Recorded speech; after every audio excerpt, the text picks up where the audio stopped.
తిడుతున్నాను. ఒకడన్న ఓ పెద్ద కోడిని తీసుకొచ్చి ఊరికి ఇచ్చేసినాడు, బాగా పండుగ చేసుకొని మంచిగా తిను బిడ్డ అని. అంటే ఊరికో కోడి ఇంటికో ఈకెలాగా ఈయన ఈ ఎరువుల ఏది మన విత్తనాల ప్యాకెట్లు మండలం అంటే 25 నుంచి 30 గ్రామాలు ఉంటాయి. ఈ 30 గ్రామాలకు కలిసి 200 ప్యాకెట్లు పంపిండారు మన ఊళ్ళోకి పోతే. ఇవి ఎవరికి ఇవ్వాలంటే డ్రా తీసుకోవాల్సినటువంటి అవసరం ఉందని చెప్తున్నారు. ఒక ఊరికి సరిపోవు 200 ప్యాకెట్లు. సిగ్గుందా అని నేను అడుగుతున్నా. తెలంగాణ అంశం తెరపైకి వచ్చినప్పుడల్లా కొందరు దాన్ని పక్కదారి పట్టించేందుకు కొత్త ప్రతిపాదనలు తెస్తున్నారని కరీంనగర్ ఎంపీ పొన్నం ప్రభాకర్ ఆరోపించారు. 10 జిల్లాలతో కూడిన తెలంగాణే తమకు కావాలని, ఆ బాధ్యత తమపైనే ఉందని అన్నారు. ప్రణబ్కు మద్దతిచ్చి తెలంగాణకు ఆయన మద్దతు తీసుకుంటామని అన్నారు. తెలంగాణ అంశానికి సంబంధించి అనేక మంది అనేక రకాలుగా వాడుకునేటువంటి ప్రయత్నం చేస్తారు. అందులో కొంతమంది రాయల్ తెలంగాణ పేరు మీద ఎప్పుడు తెలంగాణ తెర మీదకి వస్తే ఏదో ఒక రకంగా అడ్డం పడేటువంటి ఒక ప్రయత్నం జరుగుతోంది. ఈ అంశం పట్ల తెలంగాణ ప్రజాప్రతినిధులం 1948లో తెలంగాణ రాష్ట్రంగా ఉన్నటువంటి వేరే రాష్ట్రంలో పోయినటువంటి దాన్ని వదిలిపెట్టి ఈరోజు 10 జిల్లాలుగా మిగిలినటువంటి తెలంగాణ జిల్లాను రాష్ట్రంగా ఏర్పాటు చేయమని కోరుతా ఉన్నాం. తెలంగాణ ఇస్తే నీటి యుద్ధాలు జరుగుతాయని గుంటూరు ఎంపీ రాయపాటి సాంబశివరావు అభిప్రాయపడ్డారు. కృష్ణా డెల్టాకు నీటి విడుదలను అడ్డుకోవడంపై ఈ వ్యాఖ్యలు చేశారు.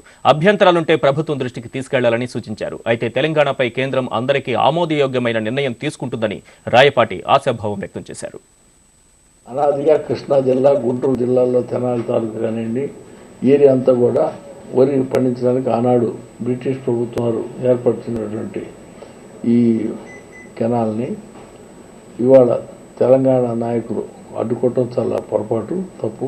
ఇవాళే మీరు ఈ విధంగా ఉంటే రేపు తెలంగాణ ఇస్తే రేపు వాటర్ యుద్ధాలు కూడా రావడానికి అవకాశం ఉంటుంది. కార్పొరేట్ ఫీజుల దోపిడీకి నిరసనగా టీఆర్ఎస్వి ఆందోళనకు దిగింది. నాంపల్లిలోని ఇంటర్ బోర్డు కార్యాలయం వద్ద విద్యార్థులు ధర్నాకు దిగారు. భారీగా విద్యార్థులు తరలి రావడంతో ట్రాఫిక్ తీవ్ర అంతరాయం ఏర్పడింది. దీంతో పోలీసులు ఆందోళనకారుల్ని అరెస్టు చేసి పోలీస్ స్టేషన్కు తరలించారు.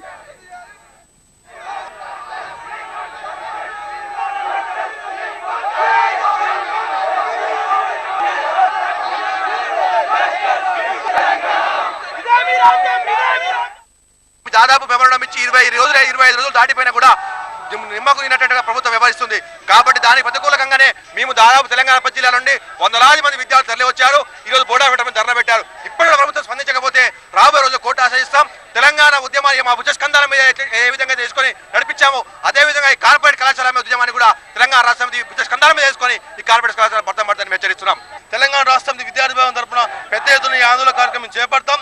అదేవిధంగా భవిష్యత్తులో జరిపే పరిణామాలకు ఈ కేంద్ర ప్రభుత్వం బాధ్యత వహించవలసిందిగా మేము హెచ్చరిస్తా ఉన్నాం. సిబిఐ జేడీ లక్ష్మీనారాయణపై హైకోర్టు సీరియస్ అయింది. కాల్ లిస్ట్ వ్యవహారంలో మీడియాతో ఎందుకు మాట్లాడారు